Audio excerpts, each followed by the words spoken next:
I'm 34, I live in a condo in Riverside Heights in Portland, Oregon, and until recently I thought my life was stable in the most boring, dependable way possible. I've been married to Melissa for 2 years, together for 6, and on paper we look functional. I'm a senior software developer making about $162,000 a year, working mostly remote with occasional office days. Melissa runs a small wellness branding business from home and brings in around $32,000 annually, though her income fluctuates depending on clients. We split expenses proportionally. I cover the mortgage and most utilities, she handles groceries and smaller recurring costs. It's not glamorous, but it works. Or at least I thought it did. Last Wednesday started like any other. I finished work around 6, shut my laptop, and joined Melissa at the kitchen island where she had made lemon chicken and quinoa.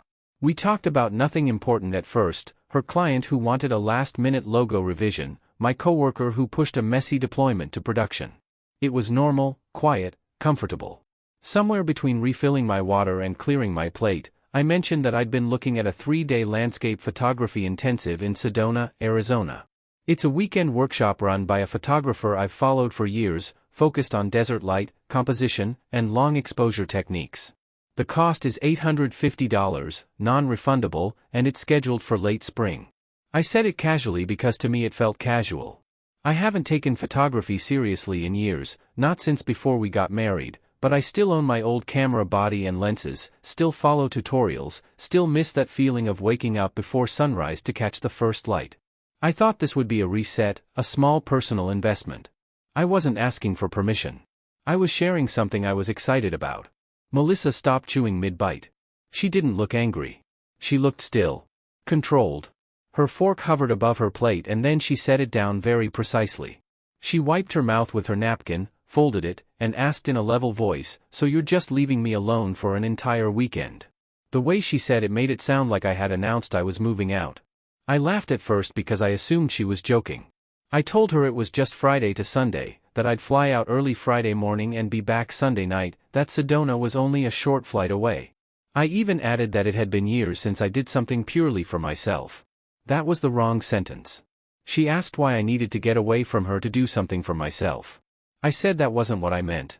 She asked why a hobby was suddenly more important than spending time together. I reminded her we both work from home and spend almost every day in the same space. She said proximity isn't the same as emotional presence. The conversation shifted so quickly I felt like I had missed a step in a dance routine and everyone else knew the choreography except me. Within 10 minutes it stopped being about photography. It became about abandonment. She said choosing to leave for a weekend showed where my priorities were.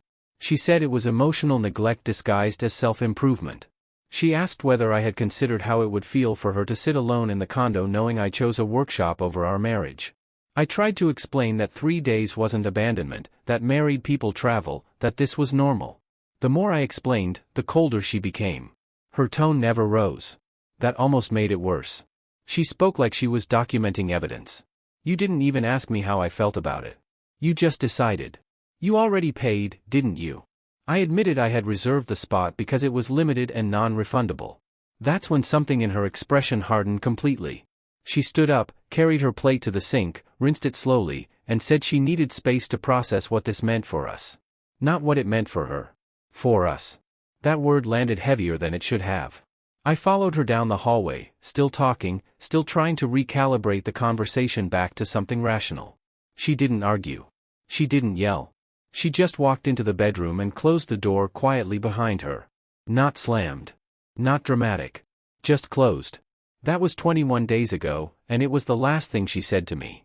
This wasn't new, and that realization might have been the most unsettling part. Over 6 years together, I have learned the patterns of Melissa's anger, and it has almost never been loud. She doesn't throw things. She doesn't scream. She doesn't insult me directly. What she does is far more controlled than that. She goes silent in a way that feels engineered, like she studied the mechanics of absence and turned it into a weapon. The first time it happened years ago, I thought she just needed space. We had argued about me going on a weekend hiking trip with friends, and she withdrew for 3 days. No conversation beyond logistics, no eye contact longer than a second, no goodnight. I remember feeling frantic, hovering near her, trying to initiate repair. By the 3rd night I apologized even though I wasn't sure what exactly I had done wrong, and I canceled the trip. The silence lifted almost immediately after that, like a switch had been flipped. Since then, the pattern has repeated in smaller and larger ways. It's never explosive rage. It's strategic silence. She will move around the condo like I'm a temporary inconvenience. If I say good morning, she answers with a nod or nothing at all. If I ask a direct question about bills or dinner, she responds with the minimum number of syllables required. At night, she closes the bedroom door with that same careful, quiet precision. The lack of noise becomes the noise. And then there are the signals meant to be overheard or discovered. Crying, not hysterical but loud enough that the sound carries through the hallway, just enough to let me know she is hurt and that I am the cause. Printed psychology articles left on the kitchen counter with highlighted sections and titles like When Your Partner Emotionally Withdraws or The Hidden Damage of Neglect in Marriage. She never hands them to me. She just leaves them where I will see them, like evidence submitted to a court I didn't know I was on trial in. She posts vague Instagram stories during these periods. Quotes about men who fail to show up. Black backgrounds with white text about emotional maturity and feeling unseen. Our friends follow her. My coworkers follow her. She never names me, but the implication hangs there, heavy and public. I always notice. I always feel the pull to fix it before it spirals further. Until now, I would usually break around day 3 or 4. I would knock on the bedroom door, sit at the edge of the bed while she stared at the wall, and apologize for not being more considerate. I would offer to cancel whatever had triggered the episode, whether it was a trip, a dinner with friends, or simply time spent on a personal project. I would promise to communicate better, to prioritize us, to reflect on my blind spots. Each time, the warmth would return gradually, like I had passed some unspoken test. But this time feels different, and I can't fully explain why. Maybe it's because the trigger was so small, just a 3-day workshop. Maybe it's because I'm older now and more tired of walking on eggshells. Or maybe it's because something in me didn't spike into panic the way it usually does. On day 1 of her silence, I felt the familiar anxiety. My chest was tight. I replayed the dinner conversation in my head, analyzing tone, word choice, facial expressions. By day 3, I expected the dread to peak, the urge to surrender and apologize just to restore normalcy. Instead, something unexpected started to settle in. On day 5, I woke up before my alarm. The condo was quiet in a neutral way, not a hostile one. I made coffee without bracing myself for tension. I sat on the couch with my laptop and worked, and no one was monitoring my emotional posture. There were no loaded sighs from the hallway, no passive-aggressive questions about whether I was almost done. The absence of engagement felt less like punishment and more like space. For the first time during one of her silent treatments, I didn't feel frantic. I felt calm. Not triumphant. Not angry. Just peaceful in a way that was almost foreign. It was as if the constant background hum of needing to manage her emotions had been switched off, and in the quiet that followed, I could finally hear my own thoughts clearly. By day 7 I started noticing small things, the kind of details that would normally blur into routine, but now felt sharp and strangely significant. I made coffee in the morning without trying to muffle the grinder. The sound used to irritate her, or at least she said it did, and I had trained myself to close the pantry door and press the machine against the counter to dull the vibration. That morning I didn't. I let it run at full volume. The noise filled the kitchen and nothing happened. No door opened down the hallway. No tight expression appeared around the corner. It was just sound, and then silence, and then coffee.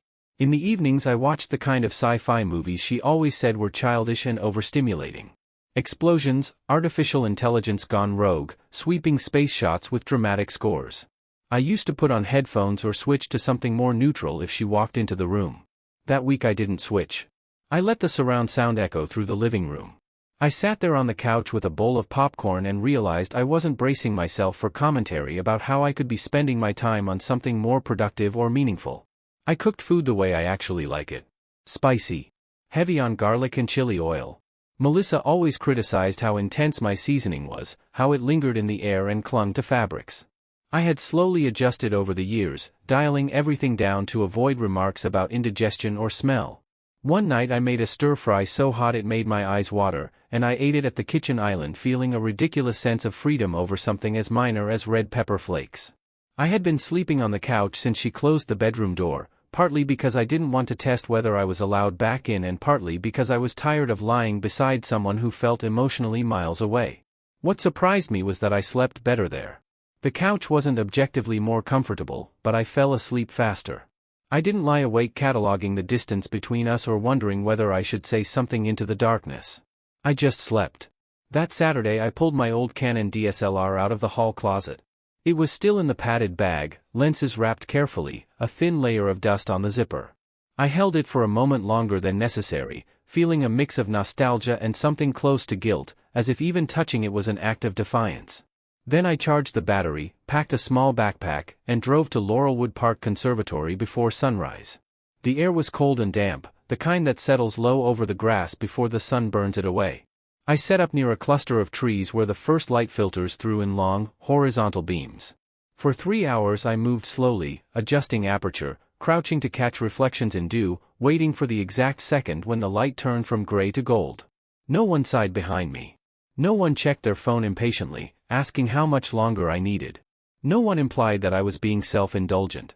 It hit me gradually, not like a dramatic revelation but like a quiet accounting. I was enjoying myself without simultaneously calculating the cost. I wasn't running scenarios in my head about how this would be perceived later, whether I would owe an apology, whether I would need to compensate with extra attention or reassurances. I was just there, behind the lens, focused on light and shadow. Standing in that park with the camera pressed to my face, I realized I couldn't remember the last time I had done something purely because I wanted to without first measuring its potential consequences inside my own marriage. That thought didn't feel rebellious. It felt honest, and the honesty was heavier than I expected.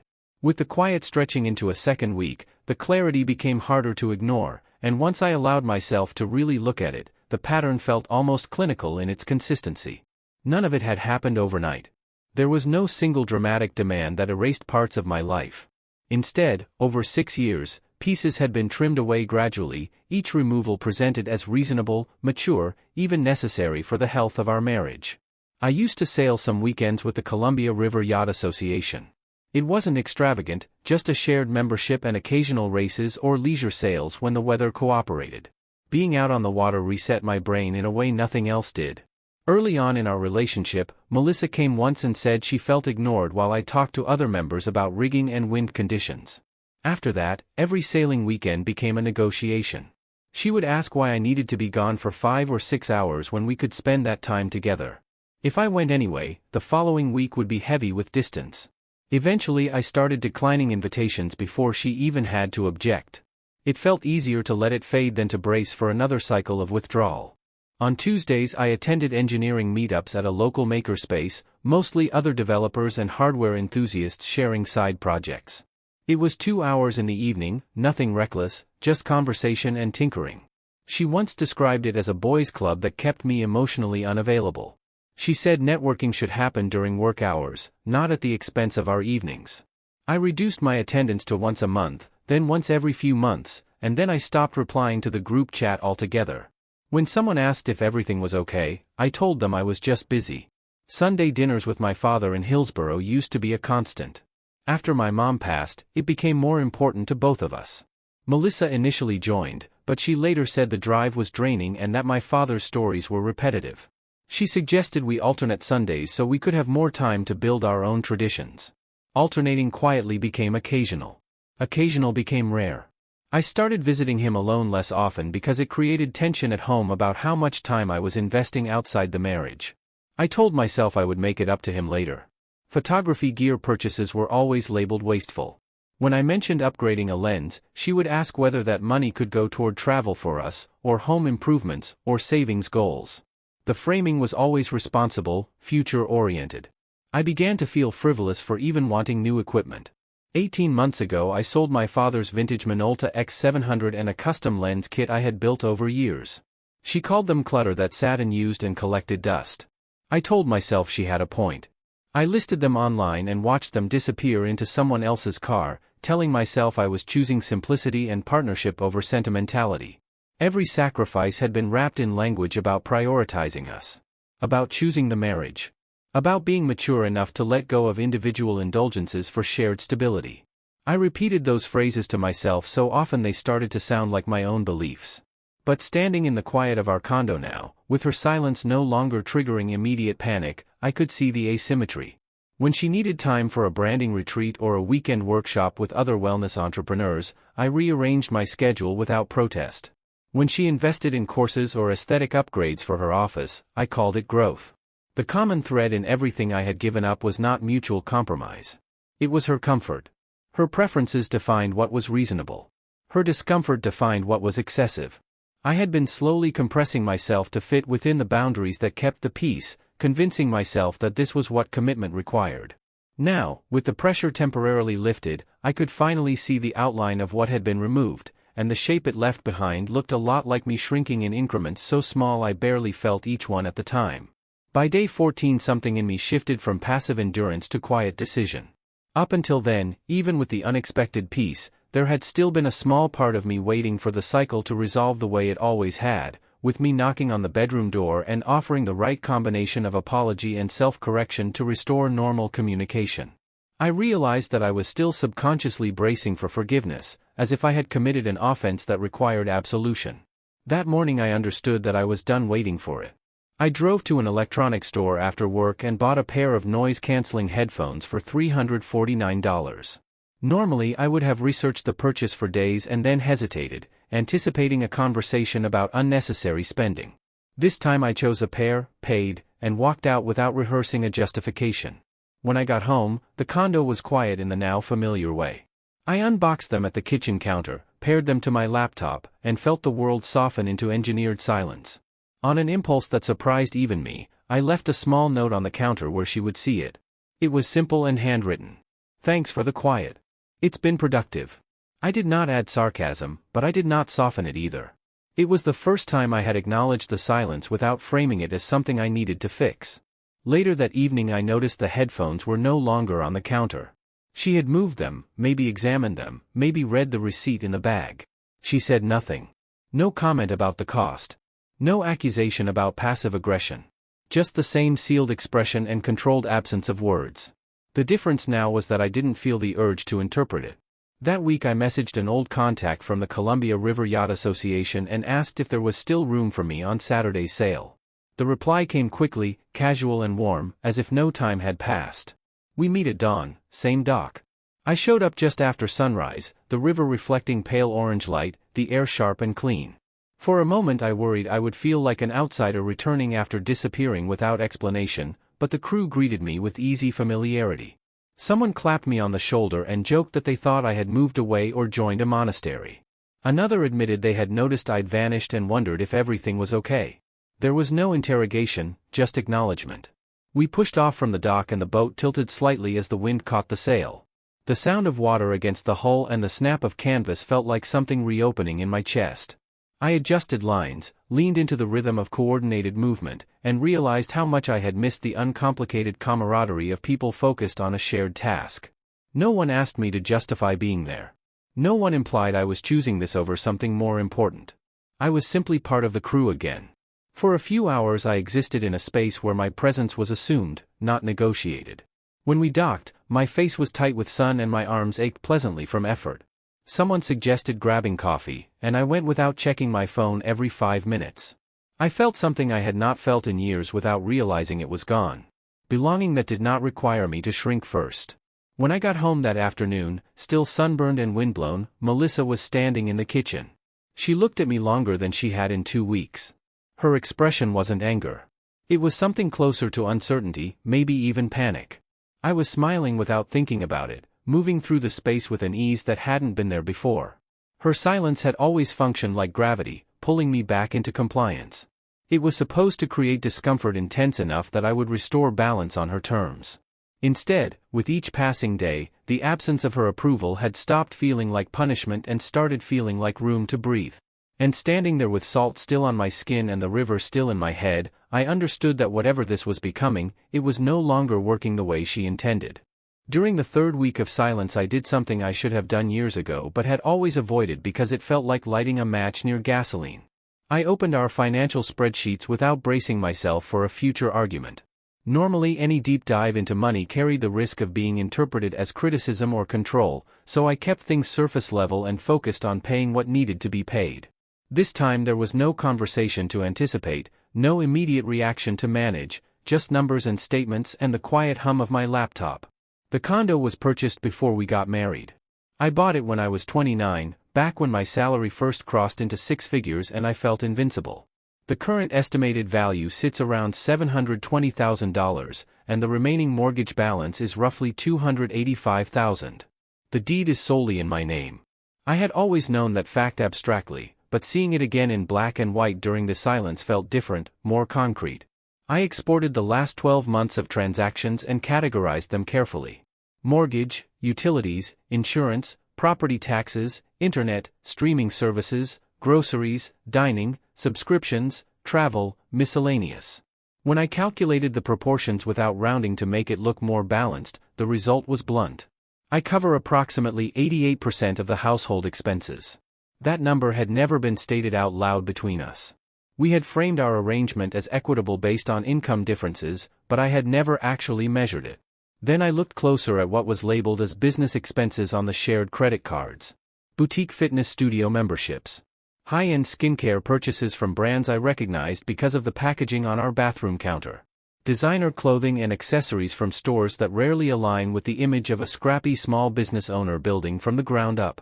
Some of it might genuinely support her branding persona, but the volume and frequency told a more complicated story. I had approved these charges in my head as investments in her growth, as support for her ambitions.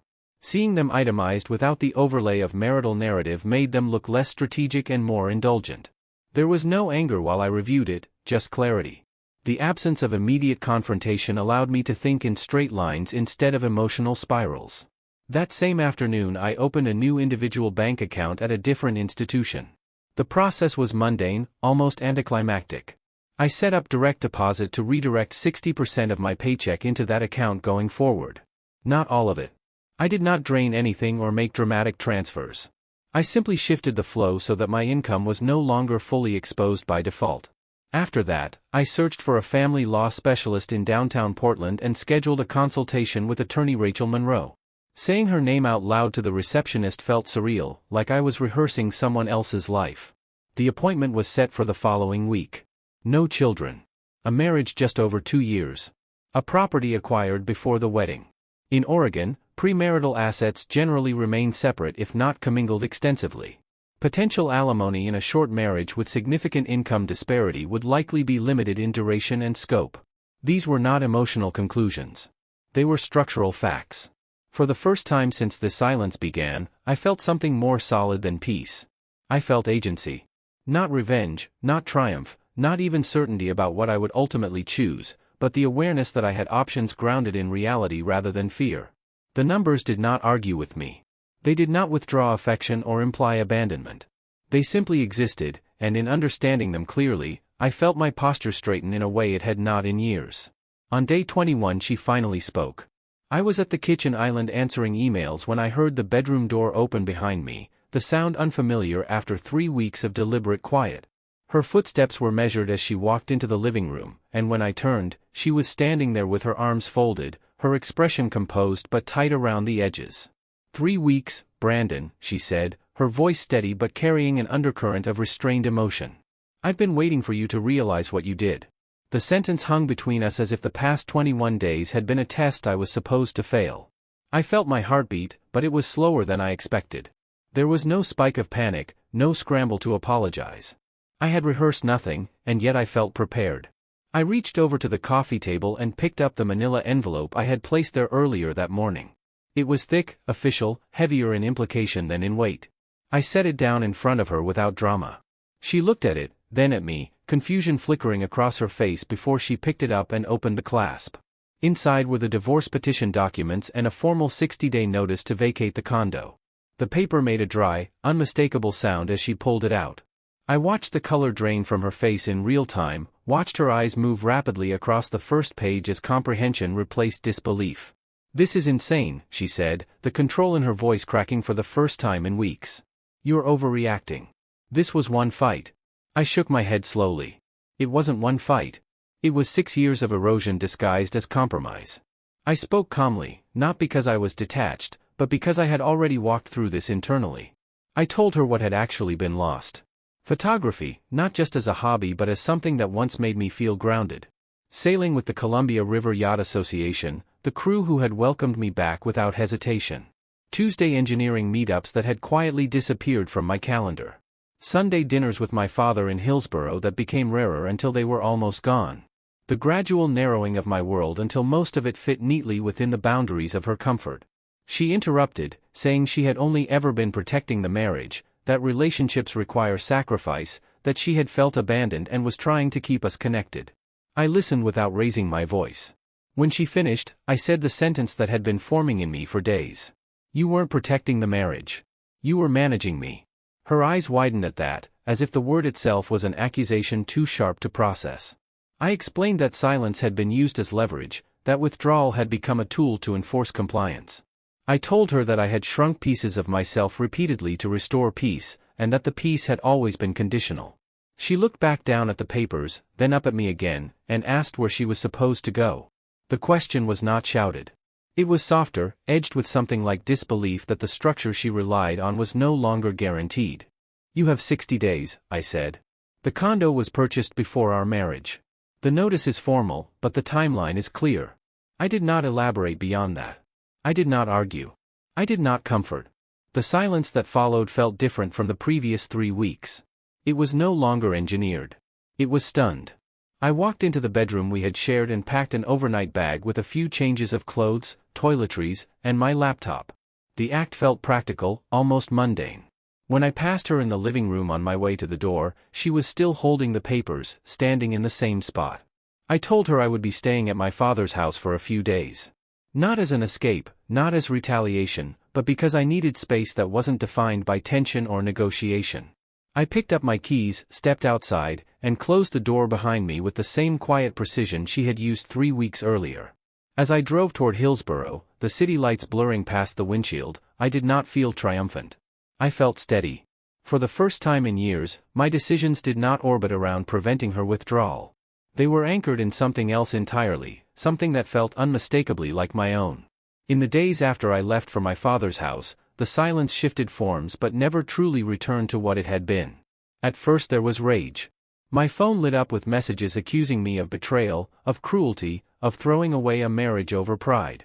She said I had blindsided her, that serving papers without trying was proof that I had been planning an exit all along. I read the messages once and did not respond. Then came tears, long paragraphs about how scared she was, how she could not sleep, how she never imagined I would choose this outcome. When the anger and tears did not pull me back, the tone changed again. Love bombing arrived dressed as nostalgia. Photos from our early trips together, screenshots of old messages where we called each other home, promises that she would support my photography, that she would go sailing with me, that she finally understood. She said we could reset, that this had been a wake-up call for her too. For a brief moment I felt the old reflex twitch inside me, the instinct to soothe and reassure, but it passed as quickly as it came. Then there were the sudden emergencies that appeared at convenient intervals. The condo dishwasher was leaking and she did not know what to do. A client had threatened to cancel and she was spiraling. She felt unsafe being alone at night. Each message carried urgency, designed to draw me back into problem-solving mode.